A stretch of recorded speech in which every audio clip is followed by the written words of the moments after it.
I wanna hold your hand. I wanna hold your hand. All right, that was a pretty bad, and I apologize. That was bad. But I did want to do a different type of a video here, a quick video, as we're approaching John F. Kennedy Airport.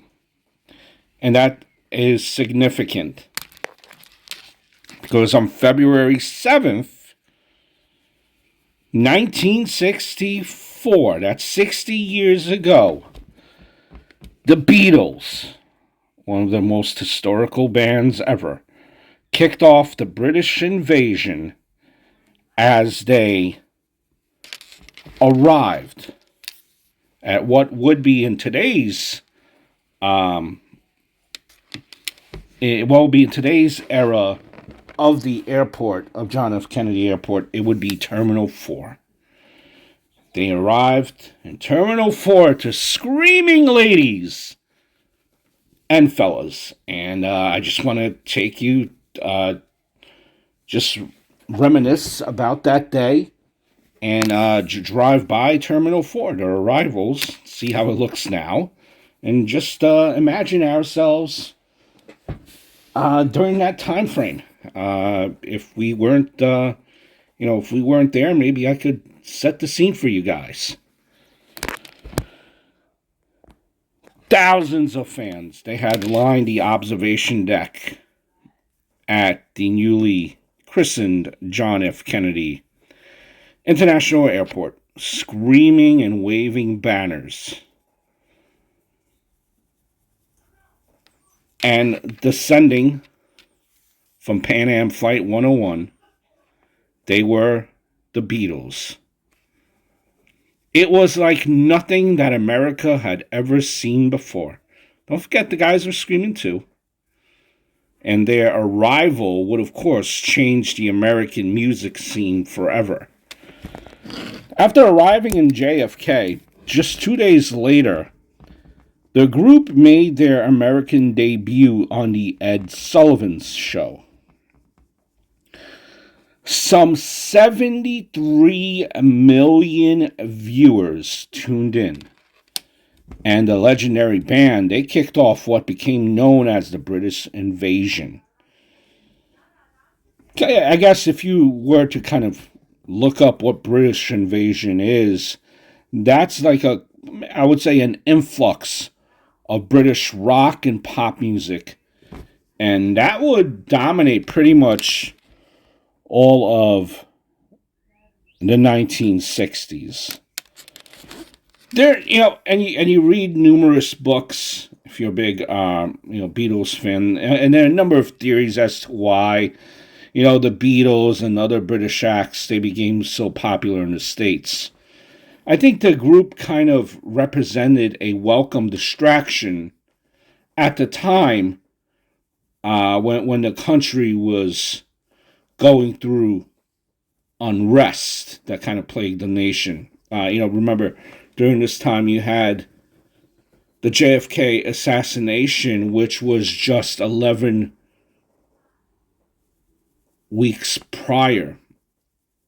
It was often said that the Beatles kind of represented youthful idealism. They represented youth. Or maybe even was the death of Buddy Holly.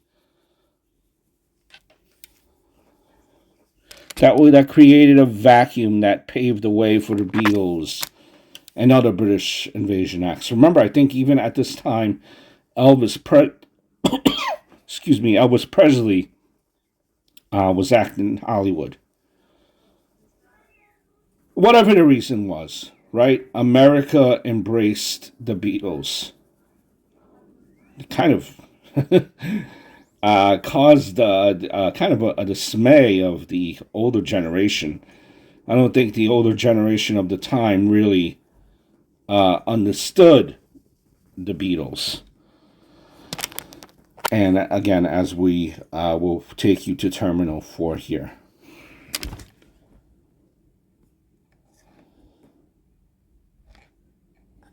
When they were on the Ed Sullivan Show, even though 73 million people tuned in that day, um, they called them a fad. They were nothing good to look at visually and musically. They were a disaster. That's what the critics said in Newsweek. By 1964, Beatlemania, that's the observation. That tons of women looking at the Beatles. By 1964, Beatlemania was sweeping across America. And the group had placed a unprecedented 29 songs on the Billboard's Hot 100 chart. But don't get it twisted. The Beatles were hardly the only British artists dominating the U.S. charts. A bunch of other British artists soon followed to kind of take advantage of Beatlemania, that momentum. Dusty Springfield. Remember Dusty Springfield? He would be the next British act to break the Hot 100. All right. Here we go into the terminal. This is how it looks now. Stop complaining. I can only hold the camera this way. I can't, you can't get out here. There's a lot of cop activity. You don't want to hold a cell phone in your hand. It's in the cell phone holder. Blah, blah, blah, blah. Appreciate the video. So he had the hit, I Only Want to Be With You, Dusty Springfield. Number 77, January of 1964. And that's just 2 weeks after the Beatles had debuted. Then Springfield was followed by the Dave Clark 5. Glad All Over, debuted at number 77. So by April of that year, the British acts, they had accounted for 5 of the Hot 100 top 10 records. And the British invasion was in full swing. As you can imagine, this terminal is pretty busy, active terminal. JFK, thousands of flights in and around, people constantly flying in, flying out. And you really got to keep it moving. Here is the terminal. As you could see right there where I'm pointing the camera through those doors, a lot has changed since 1964 as far as terminal, right? But this would have been where modern day, if the Beatles had arrived 60 years later, they would be in Terminal 4.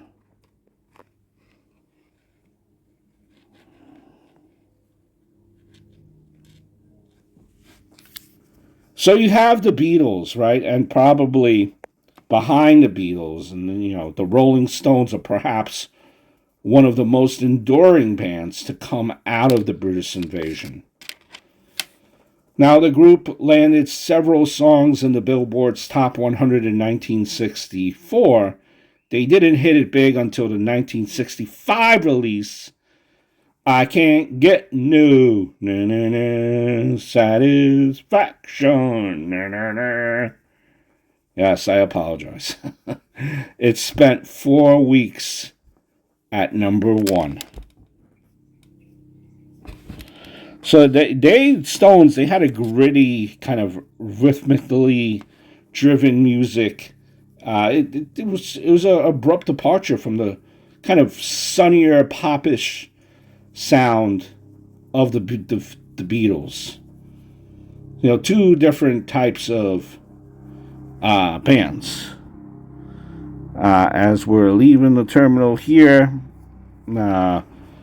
going to be exiting. I'm going to show you how the exit looks now, approaching the various highways.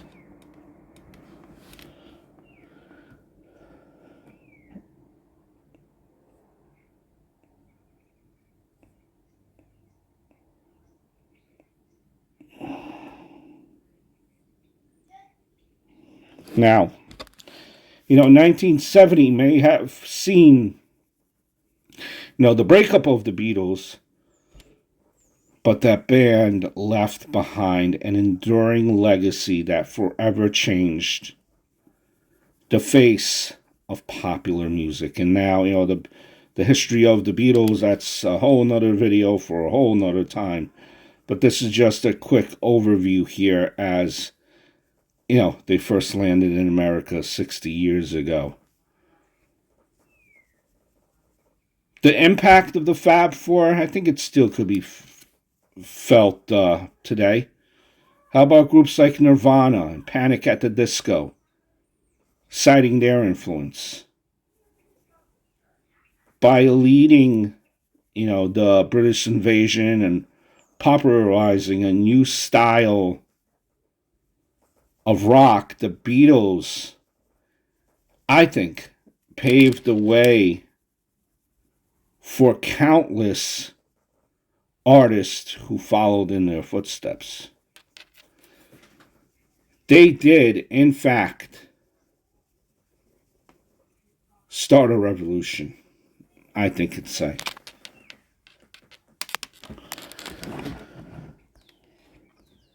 And they came here with a dream to make it big. And they bet on themselves and they believed on themselves. And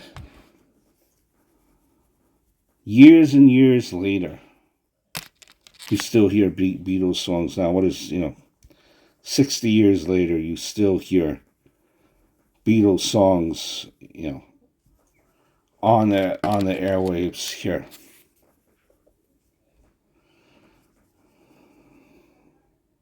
Just an amazing influence of a band.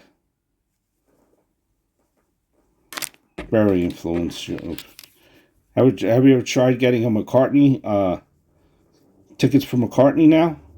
Just to bring it up to modern day. Good luck. Those tickets sell out very, very quickly, and they are a pretty penny, as they should be. The Beatles, one of the greatest talents ever in music history.